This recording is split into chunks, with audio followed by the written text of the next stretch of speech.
Guys, আমি তোমাদের সঙ্গে একটা শর্ট কুর্তির ভিডিও নিয়ে চলে এসেছি। আশা করি তোমাদের খুব পছন্দ হবে। আমার তো খুবই পছন্দ হয়েছে। তো চলো তোমাদের সঙ্গে শেয়ার করি। তো এই যে পার্সেলটা চলে এসেছে, এই দেখো।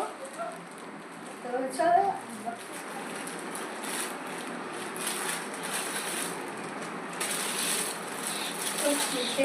দেখো।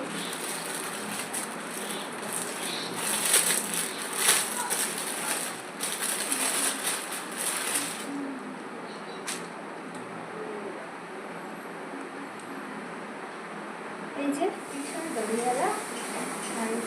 আমি এটা এক্সচেঞ্জ করবো, কারণ আমি এল সাইজ অর্ডার দিয়েছিলাম আর আমার এখানে এক্সেল চলে এসেছে। তো চলো পরে দেখানো যাক। তো এই যে আমি চলে এসেছি, এটা পরে জানি আমাকে খুবই খারাপ লাগছে, কিন্তু কিছু করার নেই। তোমাদের তো বললাম আমি এল সাইজ অর্ডার দিয়েছি আর এক্সেল চলে এসেছে। তো দেখো আমার হাতের এখানটায় বাজে লাগছে। তোর প্রিন্টটা কিন্তু আমার খুবই কটনের মধ্যে, কিন্তু এটা খুবই পছন্দ হয়েছে আমার। আর তোমরা যদি কেউ এটা নিতে চাও তো অবশ্যই আমাকে ফলো